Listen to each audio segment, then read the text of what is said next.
Bom, que todo mundo sabe que eu gosto de contar histórias, todo mundo sabe.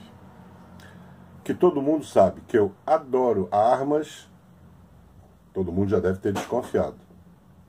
Então, vamos conversar de armas. Nós vivemos no Brasil, eu no Rio de Janeiro. Poucas cidades são mais violentas e desorganizadas em termos de segurança pública do que esta. E aqui, quando você fala de arma, você associa arma a bandido, né? De vez em quando, nós, CAC, né? Como o Exército classifica o atirador esportivo, nós, CAC, quando saímos para treinar, temos que levar uma série de documentações. Temos que levar o certificado de registro, que a gente chama de CR, né? Que diz que eu sou realmente um CAC registrado no Sigma, registrado no Exército Brasileiro. Tenho que levar o CRAF, que é o Certificado de Registro de Arma de Fogo.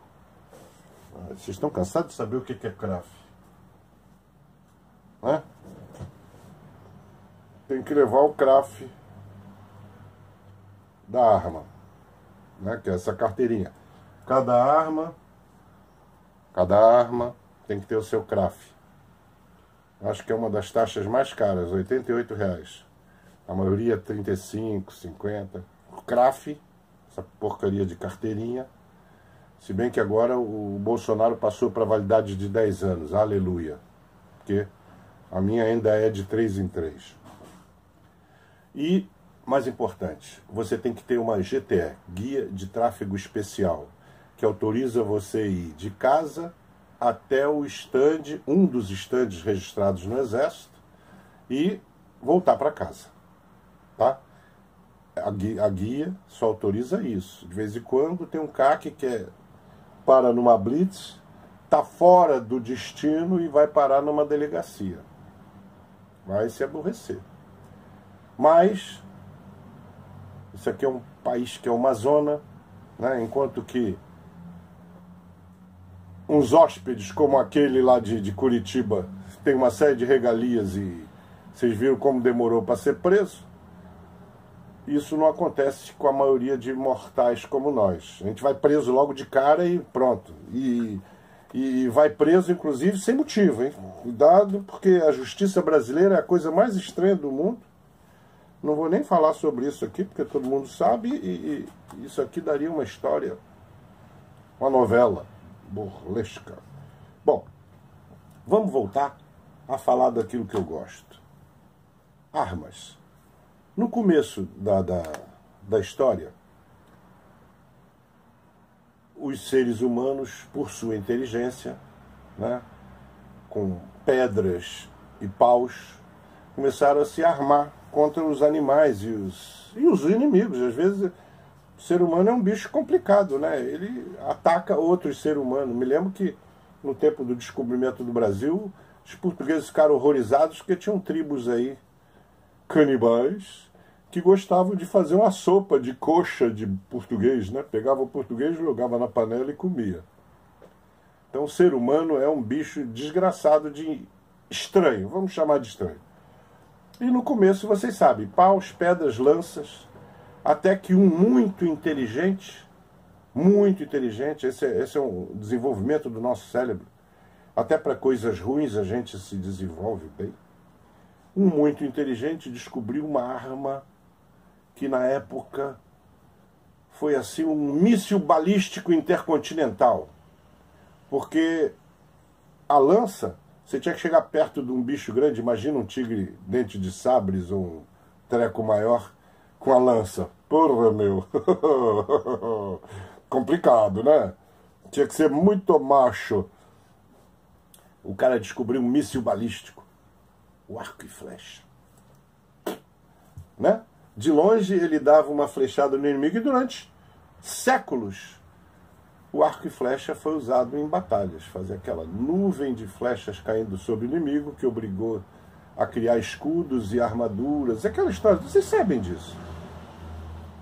Até que no século XII inventaram a pólvora. O chinês inventou a pólvora.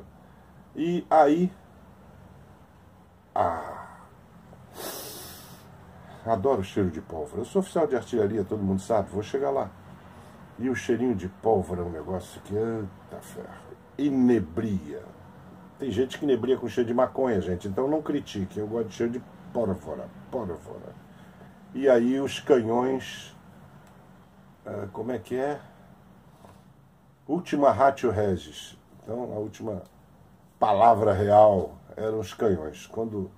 Enquanto soava o troar de um canhão, a batalha não estava perdida.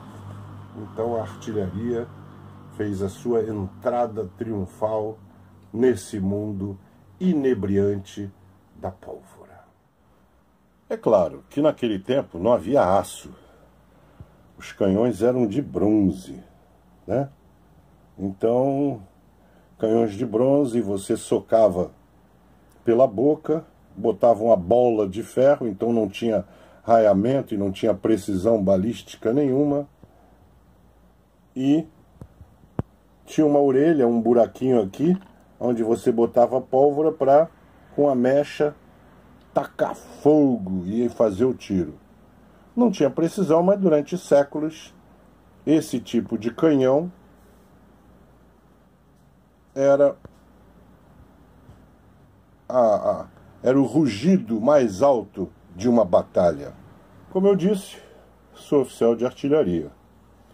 Então, da Primeira para a Segunda Guerra Mundial, os canhões foram se modernizando. E na escola, por exemplo, eu aprendi a atirar com este obuseiro M2A1 auto-rebocado de 105 mm. Era o obuseiro padrão até a Guerra do Vietnã. Até hoje é usado, inclusive, no Exército Brasileiro em algumas unidades, mas depois ele foi superado em alcance pelo Light Gun, também de 105 mm. Americano também, esse aí é americano. E hoje, na verdade, os obuseiros são todo autopropulsado. Então é um carro de combate, aquilo que o civil chama de tanque, só que com canhão de artilharia e faz o tiro indireto da artilharia, né? Então, basicamente, esse é o caminho da artilharia até os dias de hoje. Mas, vocês sabem, eu gosto de arma curta, então vamos falar de arma curta. De 1861 a 1865, nós tivemos a Guerra Civil Americana, chamada Guerra de Secessão. Vocês sabem que guerras são os fatores de progresso, né? Muitas coisas, por causa do terror da guerra e por causa da necessidade de vencer a guerra, muitas invenções surgem, haja visto a Segunda Guerra Mundial, que trouxe uma série de televisão, plástico, asfalto e tanta coisa surge justamente através da guerra, por incrível que pareça. E as armas de socar pela boca, né, que começou na Guerra da Secessão em 1861, foram substituídas por esses revólveres, por exemplo, onde você socava dentro do tambor. Então você podia ter 2, 3 tambores, trocava rapidamente o tambor. Foi antes da invenção do cartucho fechado, né? Então essas armas fizeram a história americana enquanto não se inventava o cartucho. Eu sei que vocês sabem dessa história, mas eu estou contando para que todos conheçam bem. Então, quando saiu o cartucho fechado, né, a munição que a gente conhece hoje, um cara muito inteligente, muito um engenheiro brilhante chamado Samuel Colt, inventou esse Colt, que é o Colt Peacemaker, pacificador. Era o Colt que foi desenvolvido, calibre 45, para o exército americano. Tá? Então, esse já tinha 6 cartuchos colocados no tambor. Mas se abria essa peça aqui, colocava um cartucho, girava o tambor, colocava, então, ainda não era o tambor basculante dos revólveres modernos. Ok? Porém, o revólver, ele foi brilhantemente usado durante muitos séculos. Vocês lembram do Guilherme Paraense? Usava um revólver de ação simples, bem parecido com esse. Aliás, quem leu o meu livro, no meu livro você tem o Zeca Matias, numa competição nos Estados Unidos. Toda a equipe brasileira foi com armas desse tipo, assim, do faroeste de ação simples. Ok? Diferente dos revólveres mais modernos. Depois da evolução daqueles revólveres, né, nós tivemos 2 guerras mundiais. A primeira, de 14 a 18, né, de 1914 a 1918, e a Segunda Guerra Mundial de 1939 a 1945. A maioria dos exércitos na Primeira Guerra Mundial, com exceção dos Estados Unidos, usavam revólver. Tá? A Inglaterra, inclusive, usou revólver até anos 1900, que era aquele Webley, né, que quebrava para frente. Mas o americano, desde 1911, lembra que eu falava do Colt? Samuel Colt. Vê se vocês conseguem ler a marca deste carregador de pistola. Tá vendo? Então, desde 1911, que o americano usava o Colt 45 no seu exército. Aqui no Brasil nós temos a Imbel, que fabrica armamentos copiados desse Colt 1911. Isso foi um divisor de águas. O Colt 1911 é fabricado praticamente pelos grandes fabricantes do mundo. A Taurus tem Colt 1911, a Smith Wesson tem, que é uma famosa fabricante de revólveres, mas tem suas pistolas e tem modelo 1911, e é lógico que a Colt tem vários modelos, Colt Government, Colt sei lá o que. Então, isso foi um divisor de águas. Os exércitos começaram a largar os revólveres para utilizar a pistola. A pistola Colt era monofilar, né? Que é essa aqui. Essa aqui já é bifilar de 16 tiros, mas a Colt é monofilar, dava 7 tiros. E aí, quando saiu a Browning, de 13 tiros, se eu não me engano, também foi um outro divisor de água. Muita gente, inclusive o exército inglês, largou o revólver de 6 tiros pela Browning High Power, que foi a primeira arma no mundo a ter carregador bifilar, de acho que 13 tiros. Tá? Então, esse foi um divisor de águas. Até que, em 1963, surgiu na Áustria uma fábrica de utensílios de plástico. Tá vendo? Isso aqui é plástico. Na verdade, não é plástico. É um polímero duro como aço e resistente, e tendo uma série de proteções à oxidação que o plástico tem. Vocês estão reconhecendo a marquinha? Dá para reconhecer? É isso aí mesmo. Foi o Gaston Glock que, em 1963, criou uma fábrica de utensílios de plástico e fornecia para o exército, como essa faca militar, uma chamada faca de trincheira. Tá? Em 1983, o Gaston foi convidado pelo exército austríaco a participar de uma concorrência para a criação de uma arma com uma série de especificações. E aí, como eu disse, a Colt 1911 era um divisor de águas. Mas em 1983 surgiu esta fabulosa pistola. Uma pistola que não tinha traves de segurança externa. A segurança se dava aqui no gatilho, que eles chamam de ação segura. Uma arma que a parte de baixo era feita naquele plástico que a fábrica Glock já era a melhor do mundo. Se você comparar esse polímero com o polímero de outras armas, dá umas porretadas com martelo que você vai ver a diferença. Nós já vimos isso no YouTube. Tem vários vídeos que mostram que o cara dá martelada nessa aqui, não acontece nada, pega uma de polímero nacional, na primeira martelada o martelo arromba tudo, vai lá no fundo, não sei o que. Então, em 1983 nascia a Glock 17. Já estamos na geração 5, tá vendo? O Gen 5 é a geração 5. Mas a primeira era apenas G17, feita para o exército austríaco.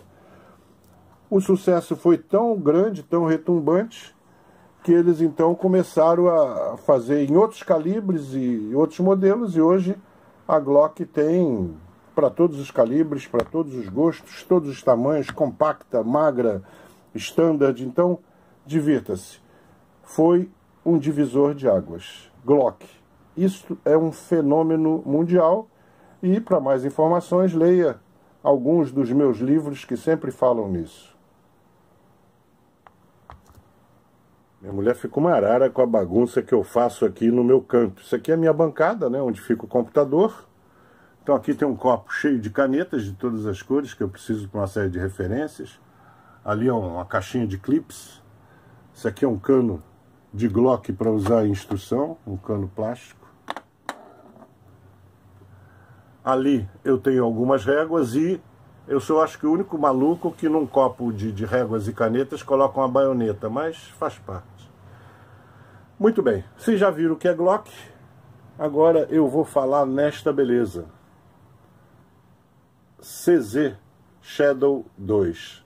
CZ é uma fábrica famosa na Tchecoslováquia, mais famosa por armas longas, mas que de alguns anos de alguns anos para cá, ficou famosíssima com armas curtas, e a principal delas é a CZ75. Tá vendo? Então, CZ75 New Edition deve ter mais de 5 anos. Aí criou vários, foi desenvolvendo a CZ75, até que a CZ75, já contei essa história, chegou na Shadow 1.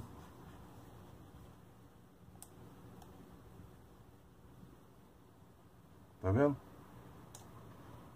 Shadow Line, linha Shadow. Então foi a Shadow 1. O que eles fizeram? Pegaram essa Shadow 1, que aliás, antes disso eles já tinham pego essa CZ75, que era usado por algumas polícias, etc. Deram para um time deles, esse time de PSC, né, que eles criaram na Tchecoslováquia, e os caras deram uma série de pitacos, nasceu essa Shadow 1.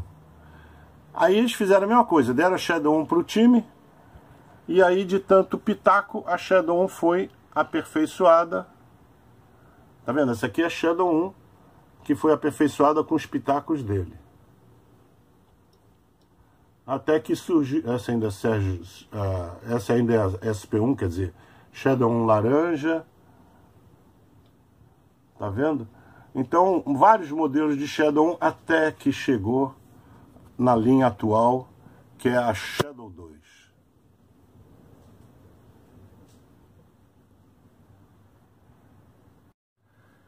A Shadow 2 chamou atenção quando foi lançada, principalmente por essa placa da coronha em alumínio, duralumínio, de cor azul, né? Por ser de cor azul, chamava muita atenção. Lógico que hoje você tem de várias cores. Gosto muito de uma marrom escuro que combina com a cor preta dela, e tem outras onde ela não é preta, ela é pintada de café com leite.